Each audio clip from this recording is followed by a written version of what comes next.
hip hop and poetry session. Elaborate. Guerrilla tactics. Every Thursday, we Still want to rise up into Samurai. That guy was more than an MC, bro. He had a vision. It's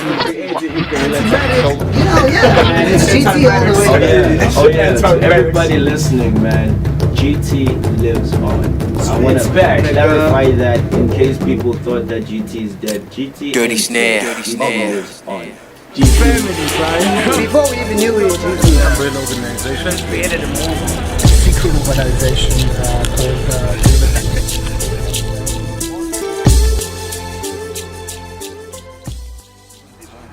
So we did like a few things there. Even KD and a whole lot of cats were still coming up at that time, you know, I won't lie.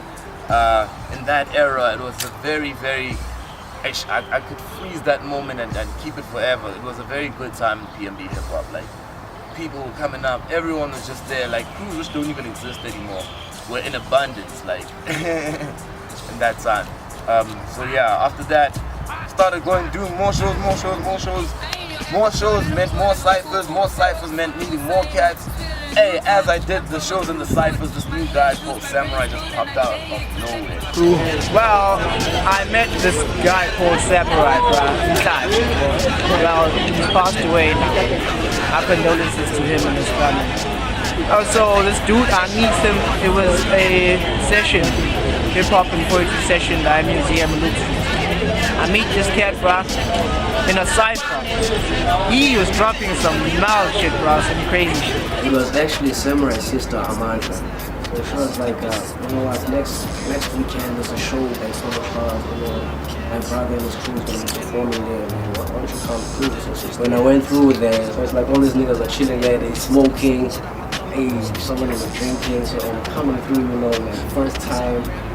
And I don't even know nobody here, you know. So they like, yo, what's up, man? So where I was banging them sitting on my drums, grandpa.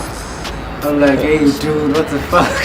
So I'm like, I'm checking the ball on the table. So I was kind of like a homemade knife, man. So they're like, where I was smiling on my drums, grandpa. And I think it was Unto, if you was in the MK04. Starts grabbing the knife, yo, bro. Where I was trying to go. I'm like, these niggas are serious, they're fuck me up now. But yeah, they're just joking. No, man, I just can't. We guerrilla, Unto actually, you know, through kuzwana kwakhe no-pro because babefuna ukwenza prophecy angithi sasai rappers are silent back then so prophecy yena ifuna ukwenza i-merger between rappers are silent and guerrilla tactics. Funny enough, I was in GT before I knew I was in GT. That's the funniest shit ever. The day it was mentioned, I felt good about it.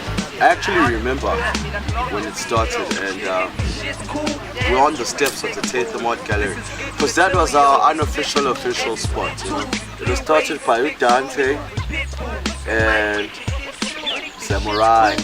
Fortunately, left us, and Nosia, and all of these other nameless people. The coming together of Guerrilla Tactics and having a base, which was in Boom Street, basically solidified to say that, you know, we can still work but also push our cause. But it was an idea formed from Sam, known as Samurai, but yeah, came from him, and then what we did was we took his idea and sort of I tried to make money from it with the whole crew, Guerrilla. Process, like even the thing that got me into rapping, it was kind of weird. I was just a basketball player that was into hip hop, and ended up getting dissed. Ended up writing a diss track, and Samurai liked the diss track. Shut up, man. Yes, look at goodbye. MC, who are you?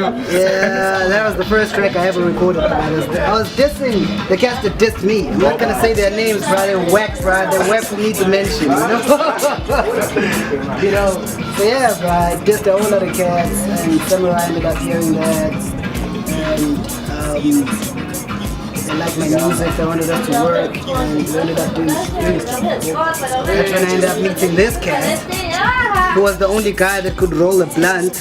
You know, I had a cargo, he could roll, and then we clicked and then we smoked together, you know, only to find we end up being in the at the lab, you know. I was like, oh, what you doing here? What you doing here? Like, oh, what? Alright, cool. I mean, okay, like, the one kind that can be really, you know, it was too far. Because we went to the same school. The nigga was already rapping before I was rapping.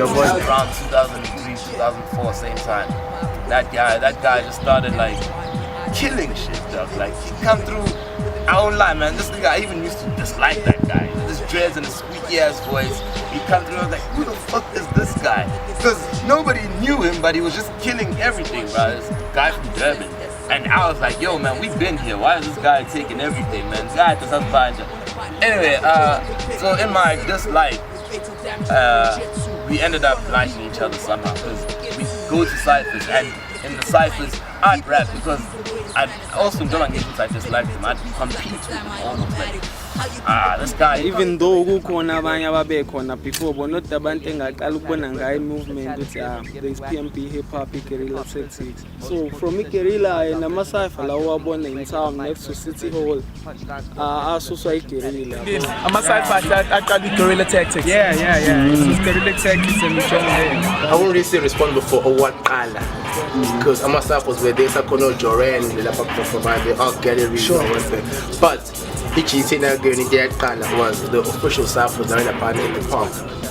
Mama Cruz amaningi nama-individuals amaningi njengoba kukhona oSayfo ngo-NC Dots, oSiamatic, K-Band, yabo Bad Mood. Before wonke la kwaku-underguerrilla kwi-umbrella. You know hip hop in BNB we used to have cyphers and all that. In town. So we met in high school, we met there in cyphers. You're looking at around about 07, you know. And then we carried on spitting. And then around about 09, you know, Blaze gathered us up, which is me, him and Psycho.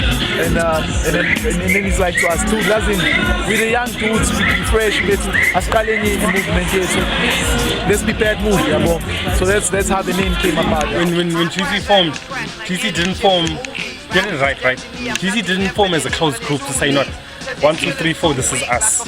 You see, GT formed as an umbrella organization. I've been saying that over again, but as an umbrella that at the end of the day when you want to run back and say we are based on roots, based at guerrilla, but you go out. When we took in MCs, we took in MCs like Fudge MC, we took him from Epitones. We never take him out of Epitones. We took him from Epitones. He joined Psychopathic Ill on the side, right, under GT. Then the whole of Epitones still came under GT, but still had a chance to do their own thing on the side. I heard about niggas like Fudge, then I heard about niggas like Sam, and I heard about C4s, then I heard about Cyphers. On Fridays, that's when Cyphers was still held on Fridays. Meeting Fudge, meeting and seeing Sam is extraordinary. You know, they were the only two guys. It's like everybody, if they were walking down the street, it's like everybody would just make way, you know? Because when they took the mic, everybody just made way. I knew there was a crew called Guerrilla Tactics. Yeah, they were holding it down. They used to make do shows and have some dope sessions, whatnot. And they were the dopest niggas in the cyphers, or some of them. Especially Fudge was dope. So Samurai was dope, to mention a few. And then the thing I didn't like about GT was the fact that they showed you if you were not part of GT. They showed you, they let you know if you were not part of GT, right? You would feel out of place in ciphers and stuff, you know. Like individuals were dope, but the movement as a whole was very harsh. Fuck you, we're angry, man. We're angry. Fuck you type of energy. It's either you ask or against. Simple. There's no in between. There's a fellow producer called Major who they used to just fight each other for fun. Like I'm talking, give each other blue eyes, burst lips and all that shit. And it was just because of fun. Oh, it was like yeah, we're hosting a show. It was the Cargo and Kama show. Those guys were there. They performed, and this guy called the Slwani guy. He ended up telling them to get off the stage. Get off the stage. We started pulling them off, and then those guys. Bangafuna kuphuma, and then who snatched the microphone? Somebody snatched the mic from them. Oh, it was O2. It was O2. Snatched the mic from them, and then those guys were looking at Kulum, and then they basuk. And then Guerrilla being Guerrilla, like Nyapuma. And before the show even ended, bro, they walked out and we followed them. Trapped the shit in front of the police station, bro. In front of the fucking police station. They were good in their own way, like in their own space. I remember they hosted a show. It's in April 2006, I think it was. Our first biggest show, rather. It was set at the YMCA. That day, for that show, it was 6,000 odd people.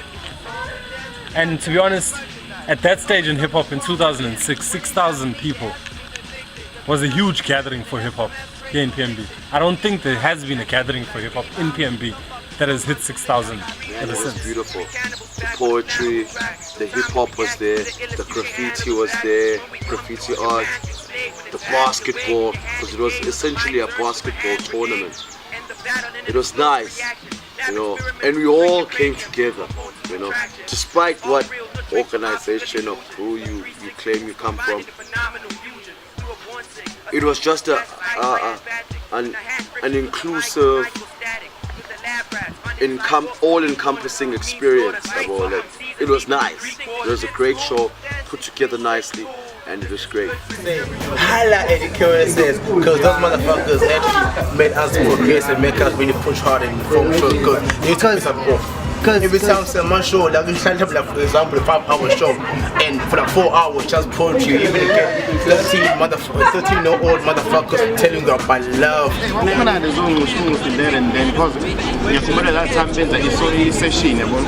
But when I been about when they do about it, kind of look to our conversations as soon as it's we keep our mind that about it, to keep our mind, we tell our mind that about we need more. When we used to do shows, we used to kick them on the tip with you, when we want to humiliate the KOSs. Show them who gets and rap is actually proper. And it did it. And it did it proper. Did it on point. But it's actually back by end, when they bought it, they probably advertised it, but Chaos SS. Then we probably knockout session. Then the thing is, I promote it was not in the day. But my man Zabuti, knockout session. Then everybody just must knock, and then hey, we have back up to 5. Because man just I thought out it was you a cool man. Gorilla never did anything. It was a place where MCs would come together to stop minds, to learn more from each other. You literally take each other on. MCs, they would do shit like, you open a magazine, man. You open a magazine and on the page, whatever you see on the page, you'll battle each other as MCs about what you'll see on the page. And you'll do that. Fajan C and Sam Samurai did that like for what? Fucking the whole magazine. It was all about us. And then we ended up having followers. We love doing. Oh, it's like this shit when he was gonna enter a track like Commotion Kid, Mutako, we come in. So kill those niggas. And shit like, oh man. Samafara, motherfucker, what, and all those folks they had. I should say my favorite was We Moonwalk Over the Street. 118, 118, 118, We Moonwalk Over the Street. Get higher than that motherfucker. Yamazi mhlawumbe but nothi kade ngingamazi kakhulu but ngiyamazi nawe engazi futhi yabo. So nje qala ukurekhoda ngoma uqala ngayirekhoda lapho yabo. Khona imixtape ephumile kuthiwa ikhako mixtape ngaleso sikhathi. Khona ngomethana neproblem lapho engishaya khona kusaba. So first time ngiqala ukurekhoda ngarekhoda lapho le level ibizokuthi level indawo ngarekhoda yona.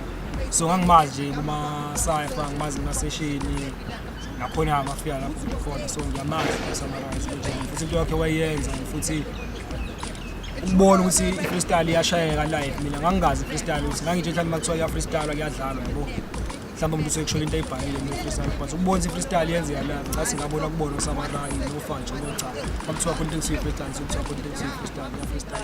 Right, like he freestyled, like he made it look so easy. Hey, it's a freestyle. He made it look so easy. Samurai, like, was very work-focused cat, man. I won't lie. As much as like he was friends, like with everyone, he made sure that work came first and foremost. We go to the ciphers, we go to the shows, we go to the studios, we get shit done, dog, like a lot. And that's why I feel like ever since his passing, man, Guerrilla Tactics, it's working, but like we don't have that punch effect, like that. See, wherever you at, you see us in numbers even, like. Back in the cut, we rolled 13 deep almost everywhere, 13 plus, like just squad deep, like mad thick. Now we just like, you see a few cats here and there, rapping here and there, you know. We still alive, but the punch force, it feels like we're not like at the forefront of the movement as we used to. But like, I think niggas are still like, just, you know, recouping from the big loss. We're gonna be back, you know, on our feet, back doing shit hard, you know what I mean? Yo, the guy could slaughter a track. There's no bullshit about that. You know, no toys about it. Come in there and, you know, you might not punch, you know, you might not do anything flamboyant, but you will know Sam was on that track. That's the kind of presence he had. He had a stamp that was him. I won't talk about him like he was a perfect person. He wasn't. Nah, he was a human. He was human, right? He was a prick. I won't lie, he was a prick. He'd pick on people who you saw that he had no reason to pick on, but they just went and stepped in the wrong circle at the right time. He loved fighting as well. He gave him an excuse to fuck you up, he'd fight. He wouldn't back down or shit. Not that he wasn't afraid of anybody, no. That's the one thing. When you think of doing something for Sam, what do you think? You think of doing something for PMP Hip Hop. You know, because that's what he did. He did something for PMP. He did something for his whole city. So what do you do for that kind of person? You know? Summerize, the best rapper ngangayibona because yakumula senzele ishort ne hip hop khona isithombe akasithatha Summerize. I think we all set out to do something individual. We set out to better ourselves as MCs, as rappers. You know, we are doing something to commemorate. We are not letting ourselves down. We are trying to improve, trying to get our game up, you know. Ngiyathemba kube mhlawumbe usaphila manje ukuthi angabuphambili kakhulu because lo mfana omncane wombona ukuthi there's something that drives you hip hop. Awubona nje hamba endleleni ukuthi uyarame head. Uyabona omunye umuntu uzothi nimenza into enze just nje uyayenza ngokuphela ebona abantu abaningi benza. Le mfana yonke le anti ayitiyena ilento hip hop. MC ayitiyena ngaphakathi wayiphila wayiphefumula welala ngayo uvuke ngayo into eyuyena. Engithemba uyabona ukuthi usaphila namhlanje ngabusekho into online. Then siyababona amanye ama-MCs akhona ya nabo banalo but le mfana mina he was the number one. Uzoyiphila le yanto. Tell us who you are. Abjaja, Alfred Paul, aka Samurai, aka Masonic One, aka Commotion, aka Riot. Yeah, that's me. Yeah, dude. That's me. Alright. Right. So what is your ill skill? What's my ill skill? Kicking ass. Yeah, man. I usually get to kick mouths. Rumor has it that you started a company. Well, I didn't start it. Yeah, smart. Well, yeah, maybe I did, but I didn't start it. But I was part of starting it. I just came up with the idea and we implement a well-orchestrated idea type shit. And well, guess what? They liked it. What do you do? I spit, bruh. And I spit. And what? And I do, I do beats and shit. And I organize shows and shit. And I spit. So, as a producer and a guy who spits, what has been your most challenging part of the whole thing? The most challenging part? Hey, bruh.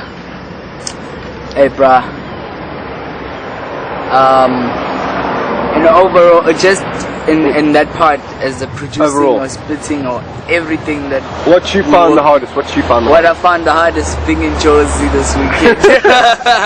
So you went to Josie? Yeah, we went to Josie, man. We went to Josie, man. What happened? People that were supposed to pick us up didn't pick us up, and we were stranded from Saturday 5 o'clock until Sunday 10 o'clock. We were stranded. And why'd you go to Joburg? Because we went to go do some business deal with EMI. Yeah. Okay, so what is your vision then? What are your plans for the future? Yo, man. I plan to take this hip hop shit to the next level. Next level being wherever it goes until I die. Until you die. That's gonna be a while, hey? Well, yeah, man. I've been Smoked a lot of trees on the way. We smoked a lot of